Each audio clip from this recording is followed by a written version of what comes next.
2 Samuel 15. Absalom makes secret plans against David. Sometime later, Absalom got a chariot and horses for himself. He also got 50 men to run in front of him. He would get up early. He would stand by the side of the road that led to the city gate. Sometimes a person would come with a case for the king to decide. Then Absalom would call out to him, "What town are you from?" He would answer, "I'm from the one of the tribes of Israel."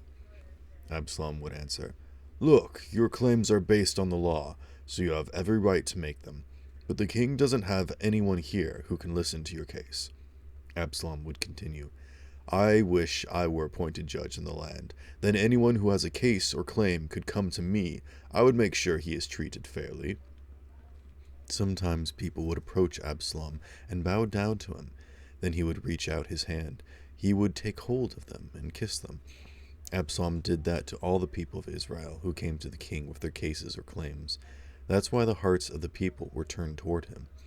After Absalom had lived in Jerusalem for 4 years, he went and spoke to the king. He said, "Let me go to Hebron.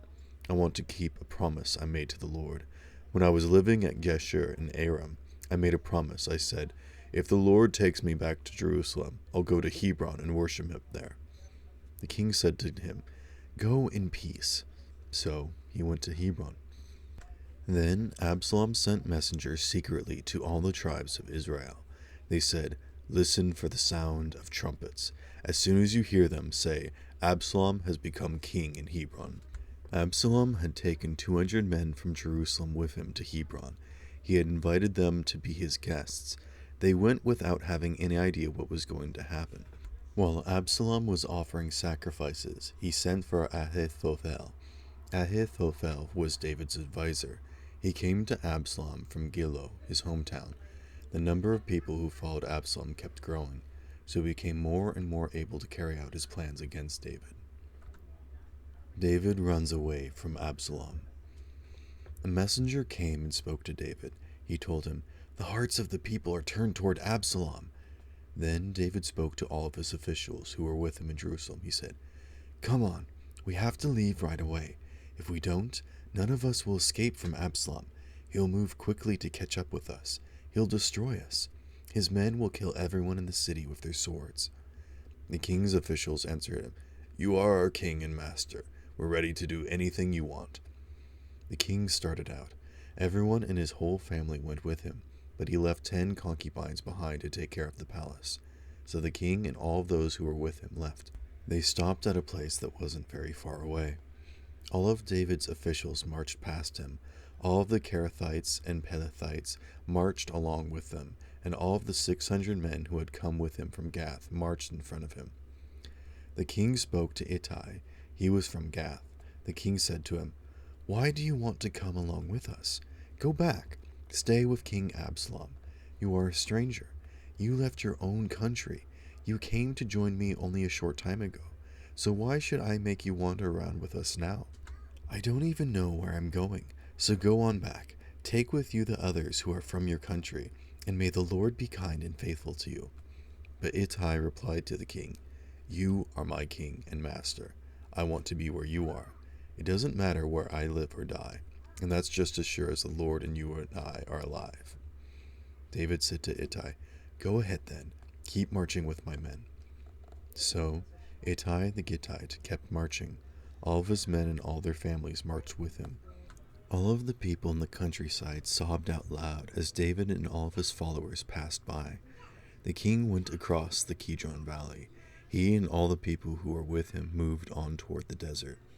Zadok also went with them. Some of the Levites went with him. They were carrying the Ark of the Covenant of God. They set the ark down. Abiathar offered sacrifices until all of the people had left the city. Then the king said to Zadok, "Take the ark of God back into the city. If the Lord is pleased with me, he'll bring me back. He'll let me see the ark again. He'll also let me see Jerusalem again. That's the place where he lives. But suppose he says, 'I am not pleased with you,' then I accept that. Let him do to me what he thinks is best." The king spoke again to the priest Zadok. He said, "You are a prophet, aren't you? Go back to the city in peace. Take your son Ahimaaz with you. Also take Abiathar and his son Jonathan with you. I'll wait at the place in the desert where we can go across the Jordan River. I'll wait there until you send word to let me know what's happening." So Zadok and Abiathar took the ark of God back to Jerusalem. They stayed there. But David went up to the Mount of Olives. He was sobbing as he went. His head was covered, and he was barefoot. All of the people who were with him covered their heads too, and they were sobbing as they went up. David had been told, "Ahithophel is one of those who are making secret plans with Absalom against you." So David prayed, "Lord, make Ahithophel's advice look foolish." David arrived at the top of the Mount of Olives. That's where people used to worship God. Hushai the Archite was there to meet him. His robe was torn, there was dust on his head. David said to him, "If you go with me, you will be too much trouble for me. So return to the city.